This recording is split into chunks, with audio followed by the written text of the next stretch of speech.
ओम श्री गणेशाय नमः। ओम श्री सरस्वत्यै नमः। ओम श्री गुरुभ्यो नमः।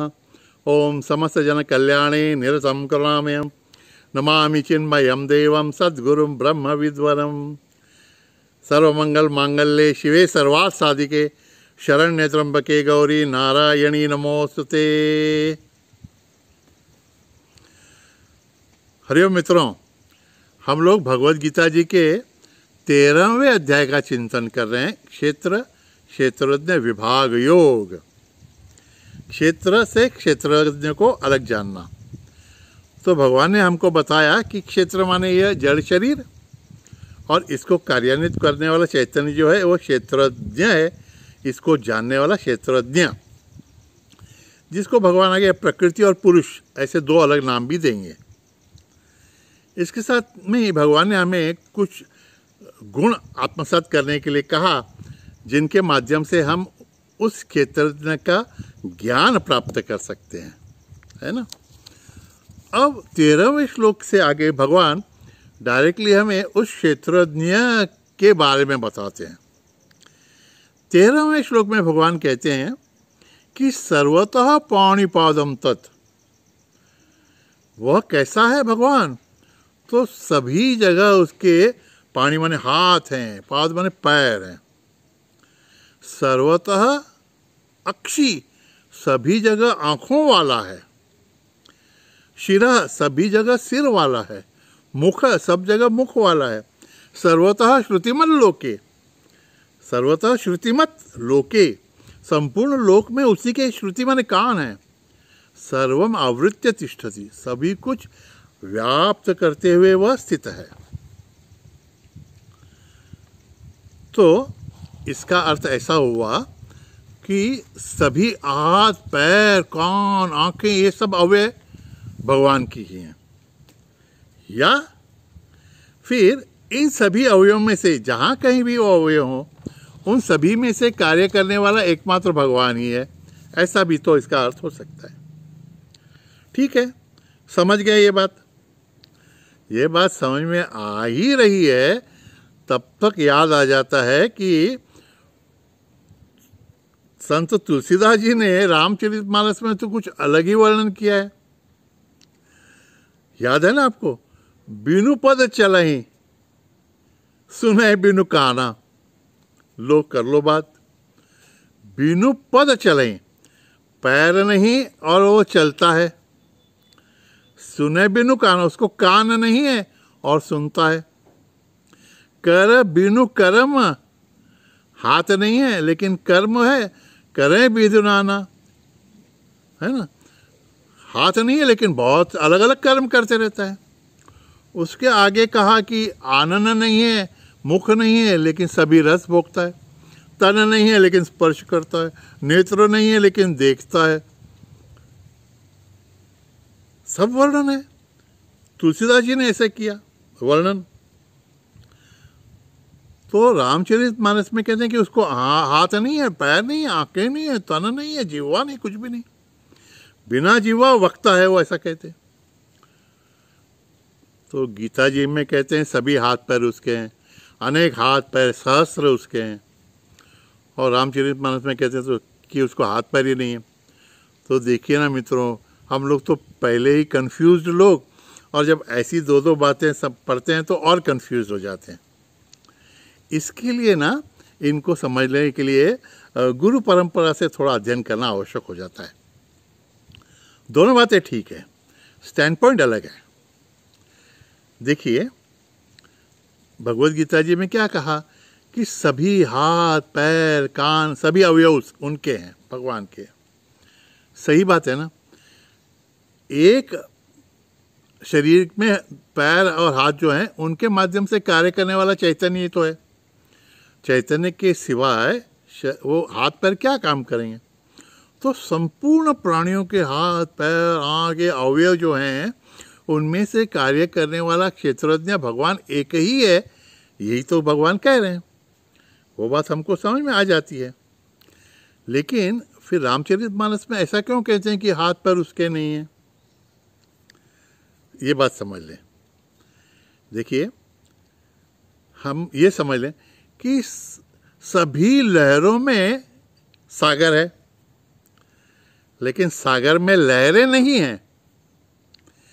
लहरों का अस्तित्व यह सागर के प्रतल पर एक आभास मात्र है। लहरें भी तो पानी ही है, सागर ही है, और सागर के अंतरंग में तो लहर है ही नहीं। तो ये विधान हमको ध्यान में आ जाता है कि सभी लहरों में सागर है, लेकिन सागर में लहरें नहीं हैं।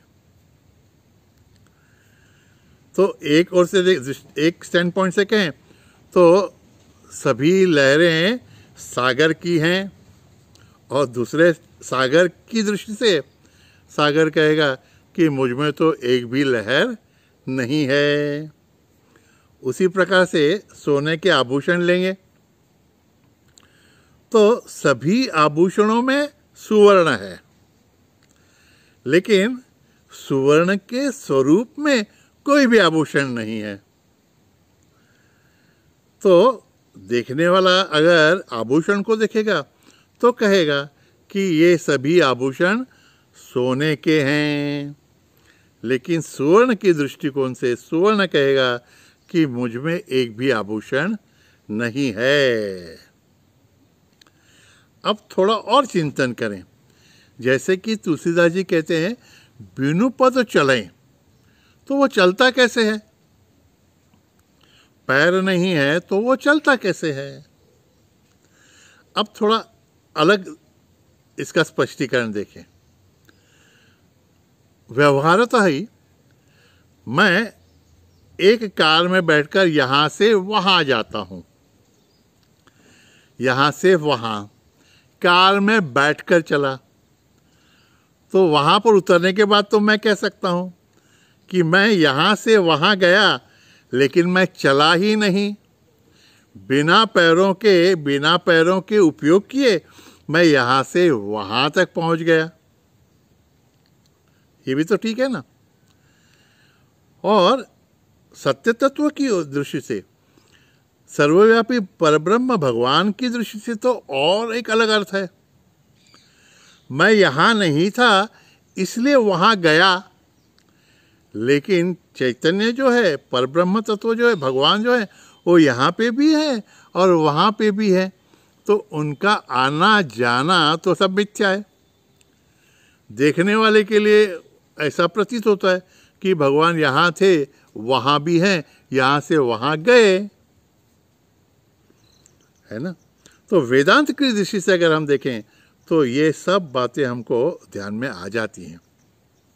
और इस श्लोक में भगवान ने जो कहा है, सर्व आवृत्त तिष्ठति, सब कुछ व्यापते हुए तिष्ठति, जैसे सभी लहरों ने सागर को व्याप लिया है ऐसा दिखता है ना। उसी तरह से संपूर्ण संसार में प्रकृति ही व्याप्त है, ऐसा प्रतीत होता है। सभी जगह शरीर, प्राणी और वनस्पति ऐसे सब अलग अलग रूप दिखते हैं।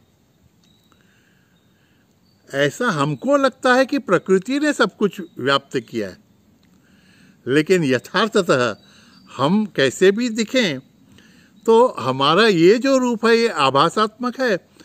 एक्चुअली तो हमको पूर्णतः अंतर्बाह्य चैतन्य ने व्याप्त किया है। जैसे लहरें कहें कि हमने तो पूर्ण समुद्र को ढक लिया है, लेकिन समुद्र जानता है कि लहरों का अस्तित्व तो उसके लिए है ही नहीं। लहरों के स्वरूप में भी पानी ही पानी है, लेकिन अज्ञानी के लिए लहरें समुद्र से अलग दिखती हैं। तो यहाँ पे हमको ध्यान में रखना है कि सब कुछ आवृत्ति, ऐसा जो कहा है, सब पर आवरण डालकर जो परब्रह्म रूप ढका सा लगता है, वह प्रकृति का कार्य है, माया का कार्य है।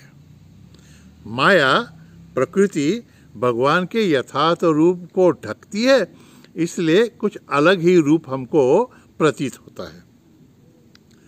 वैसे देखा जाए तो हर स्त्री में दुर्गा ही है, लेकिन जब उस दुर्गा के रूप को हम नहीं देखते हैं तो फिर वह स्त्री हमें अलग रूपों में दिखती है, माँ के स्वरूप में, बहन के स्वरूप में, स्त्री के स्वरूप में, पत्नी के स्वरूप में, या इन सभी रिश्तों से अलग हो तो फिर वो भोग्या स्वरूप हमको लगती है।